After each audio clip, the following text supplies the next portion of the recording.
Someone asked me to talk a little bit about the co-op that we have for our homeschool community at church.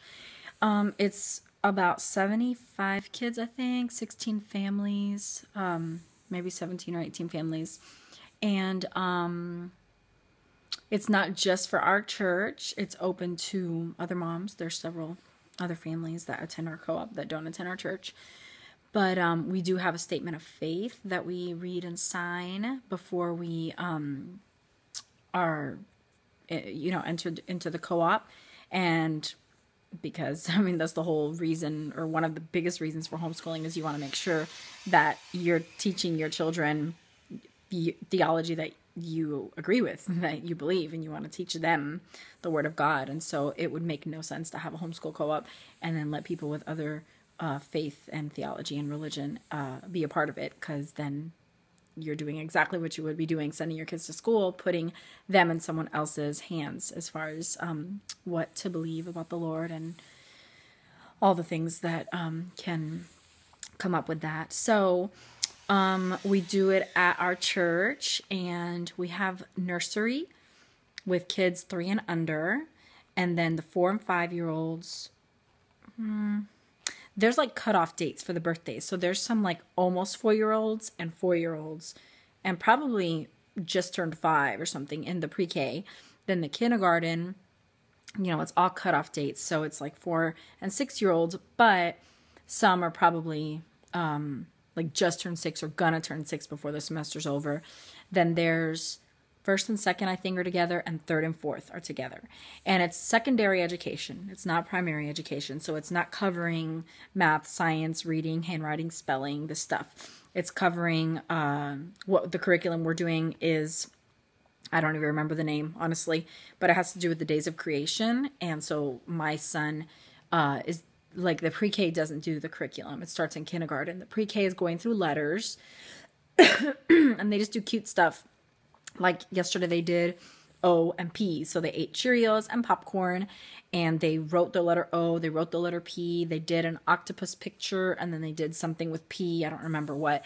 And then they play games and have a storybook that they read and, do bathroom break. Then we also have enrichment class. So they get to their class and then they go to enrichment, and the enrichment courses are broken up throughout the semester. So this year we only had 2 enrichments. The first half was music, and the second half is preparation and practice for the end of the year program. So we just started the end of the year program practice. And so now they'll take turns like throughout the morning going to their enrichment class. So for my preschooler, first thing we do, we all get there at 9:30. And all the kids, except the preschoolers and nursery kids, go to the big sanctuary. It's called Big Group.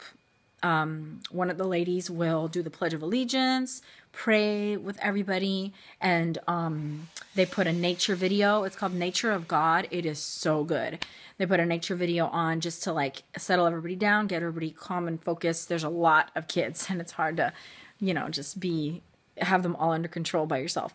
So that, and the preschoolers start their stuff, then all the rest of the kids go to their class, and then they have different slots of time throughout the morning that they go to enrichment. And right now, like I said, we're practicing the end of the year program.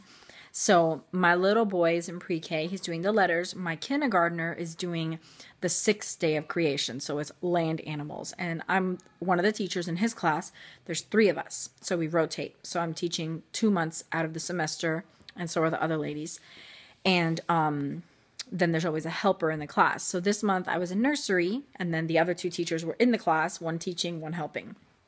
And it's been really fun to just pick the most random land animals and teach them all about it. They love it. And you do cool activities and whatever. You can be super creative, get them up and moving, and then you lecture a little bit, and then they have cool crafts that have to do with whatever land animals that they've learned about. We talk about the map and the continents and where the land animals live. There's stickers and pictures, and just put them all over the map. And that's it. They have memory verses. They play outside in the summer. We play like games indoors in the winter towards the end of class.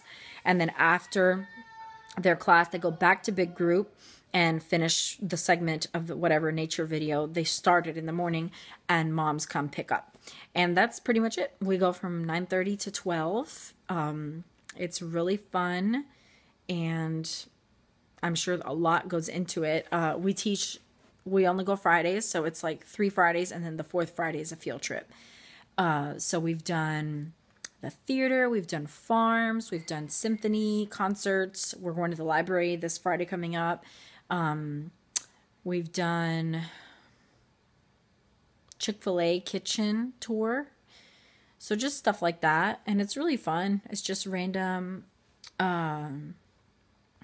education, which is good because I feel like, of course, primary education is necessary, but the secondary stuff is sometimes more engaging for children. It keeps them engaged longer. It's exciting and new and just cool information to know, So that's pretty much it that I would say.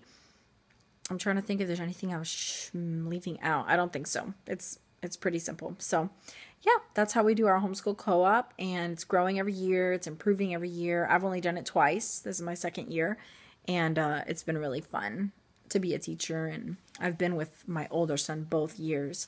So I'm hoping next year maybe I'll get to be with my younger son.